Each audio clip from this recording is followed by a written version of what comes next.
చూడండి, ఎవరైతే ప్రార్థన చేయని వారిగా ఉంటారో వారు దేవుని దృష్టికి పాపం చేసేవారేనంట. నువ్వు ప్రార్థన చేయట్లేదంటే నువ్వు దేవుని దృష్టికి పాపివే.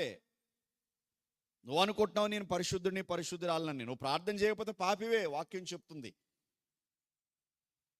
కొర్నేలి తన ఇంటి వారందరితో కూడా భయభక్తులు కలిగిన వాడిగా జీవిస్తూ ఎల్లప్పుడూ దేవునికి ప్రార్థన చేస్తున్న వాడిగా, ప్రార్థనాపరుడుగా కనబడుతూ ఉన్నాడు. ప్రియమైన దేవుని బిడ్డలారా, ప్రార్థన చేయడానికి పట్టుదల ఉండాలి. ఏముండాలమ్మా? పట్టుదల ఉండాలి. యాకోబు తొడగూడి మీద దేవుడు కొట్టాడు.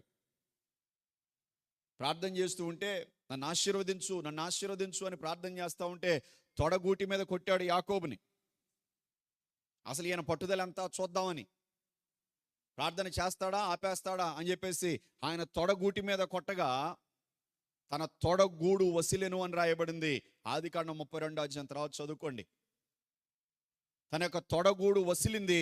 అయినా సరే ఆయన అంటున్నాడు కదా, నీవు నన్ను ఆశీర్వదిస్తేనే గాని నిన్ను పోనీయను అని గట్టిగా వాటేసుకొని దేవుని పాదాలు గట్టిగా పట్టుకొని కౌగిలించుకొని ప్రార్థన చేస్తున్నాడు. హోషేయ గ్రంథంలో రాయబడింది 12వ అధ్యాయంలో, అతడు కన్నీరు విడిచి దేవుని బ్రతిమాలాడు అని రాయబడింది.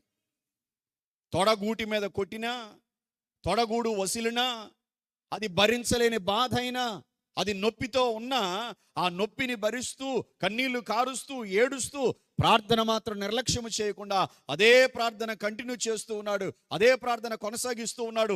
నీవు నన్ను ఆశీర్వదిస్తే తప్ప నిన్ను పోనీయను. పట్టుదల కలిగి ప్రార్థించాడు. దేవుని ఆశీర్వాదంతో తన జీవితం నింపబడింది. నువ్వు ప్రార్థించలేనప్పుడు దేవుని ఆశీర్వాదాలు ఎట్లా చూడగలుగుతావు? నీ కుటుంబీకులు ప్రార్థించలేనప్పుడు దేవుని ఆశీర్వాదాలు ఎలా చూడగలుగుతారు? ఎలా అనుభవించగలుగుతారు? ప్రార్థనలో నీ సమయం ఎంత గడుపుతున్నావు? ప్రార్థించడానికి ఇష్టపడుతున్నావా? ఆ పట్టుదల ఉందా నీలో? ప్రార్థన ఎక్కువ చేయాలి, ప్రార్థనలు ఎక్కువ ఉండాలి అనే ఆ మంట కనబడుతుందా నీలో? దేవుడు చూస్తున్నాడు.